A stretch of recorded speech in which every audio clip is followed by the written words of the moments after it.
If you have ADHD and work from home, it can often feel like your home workspace is actually working against you.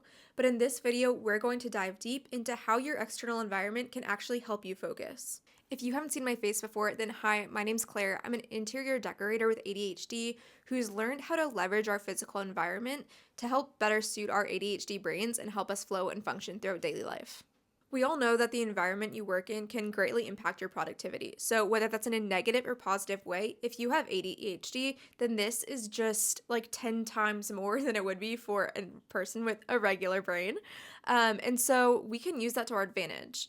The typical workspace just isn't going to cut it for us. We have to be incredibly intentional with what we put in and what we take out and how things are set up. So, how do we do that? An ADHD brain is hypersensitive to our environment, so anything with super bright colors or cluttered spaces or loud noises are going to affect us in ways that most people wouldn't pick up on. There's absolutely nothing wrong with bright spaces or surfaces that have a lot of things on them, but you don't necessarily want them in your workspace if you're trying to invoke an atmosphere of calm, peace, and streamlined focus. But on the other side, because we're so in tune to our environment, having it set up in a way that can help amplify our productivity and streamline our focus can make us so incredibly productive every single day, effortlessly. And when's the last time you actually felt like that?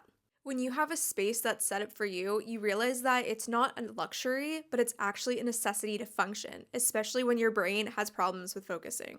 An ADHD brain is hypersensitive to its environment, so having a loud space that's cluttered and full of bright colors that are often really distracting isn't typically the best place to work, and we're not going to put out our best foot forward if that's where we're at.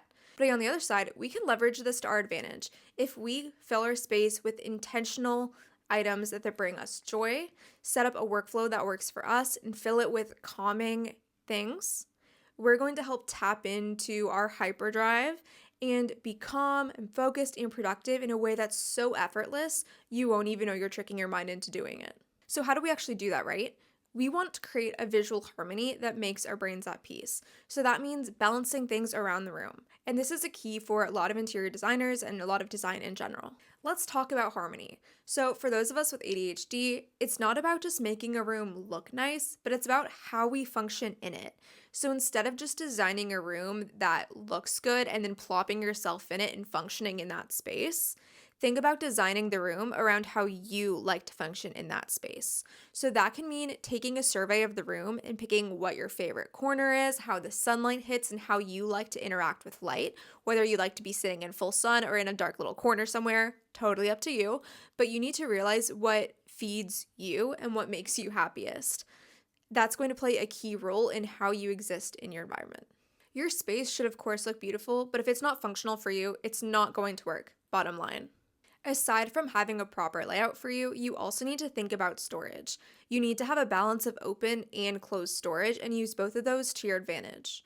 A lot of people with ADHD talk about just having open storage so you see everything and object permanence isn't as much of an issue, but that can also be a downfall because let's be honest, there's just certain things you don't want to see all the time that can be really distracting. And those are the things that you want to put away in closed storage. So having something like a cabinet, a drawer, a locker, doesn't really matter what it is, but having a designated spot for things that you can go search for and you know they live there is key. Now, those are things that, of course, you shouldn't have every single day. If you're using things every single day, these do need to be out on open storage because you will forget about them. At least I do. Now, let's talk about the more creative side of things, the decor, the customization, the visualization, right? That's where like all the good, fun meat comes from. That's what people like seeing. This is custom to you, but for those of us with ADHD, if you haven't heard of something called attention restoration theory, it will change your life. Attention restoration theory is the concept that going outside and being immersed in nature can have incredibly beneficial impacts on your well-being, including your attention span and brain function. So, by bringing natural elements inside, you're helping your brain focus and function better than it would in a room without any of those things. So even as simple as bringing in a live plant or having a wood grain desk or art of nature in your space will make a difference. Now, of course, we can't forget customization and personal styling. Well, no two people have the same style, and that's what makes it really fun to be a human and be alive. There are certain things that are going to help promote productivity and focus. So, while I absolutely love bright colors, you're not really going to find them in my home office. I save them for the rest of my house instead. In my office, it's reserved for calming, neutral tones because that's what helps me focus and it helps our bodies relax a bit more. Think of spa vibes, but maybe a little more industrial. That's what I'm going for. My office is still a work in progress. So you can take that concept, do whatever you want, but I would definitely lean more towards something that's neutral and grounding. As much as I love bright, poppy neon colors, those aren't going to be the best for me in my office. And of course, it wouldn't be a YouTube video if someone didn't mention lighting, right? Now, with ADHD, lighting can be super cool. We thrive in bright, sunny windows, but we can also use different lighting for different tasks.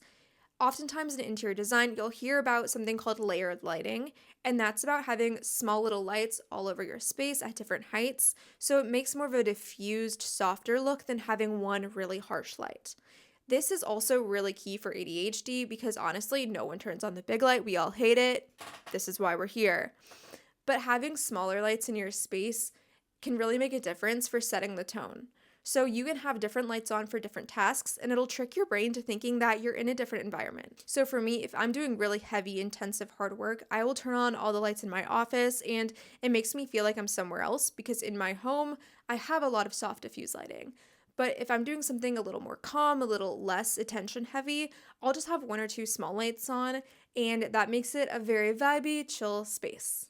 Now, the key to all of this is intentionality. If your brain doesn't do the happy dance when you step into your office, then you're doing something wrong. Work is already hard enough as it is, so we don't want to make it harder on ourselves. And having a space that brings us joy and feels effortless and that we want to spend time in is going to make a huge impact on your work because you want to spend time in that room and you're going to put out better work. If you find yourself constantly going out to a certain coffee shop to work, just because you like the vibe of it, the next time you're there, look around and figure out what makes the vibe of that coffee shop so good for you, and take those concepts and bring them to your own home office. A lot of the times, it's going to be a bit more of an industrial feel and a lot of live plants, at least that's what works for me. I know I definitely have my favorites.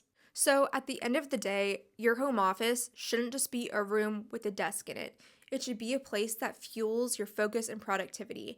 And when you combine all these elements together, you're going to end up creating a space that you feel welcomed and wonderful and just delighted to be in. Now, if you need more help with your home office, I offer one-on-one coaching and consultations. You can find that in the description below, as well as full service home office upgrades and makeovers. I'd love to do that as well, and we can also chat through that.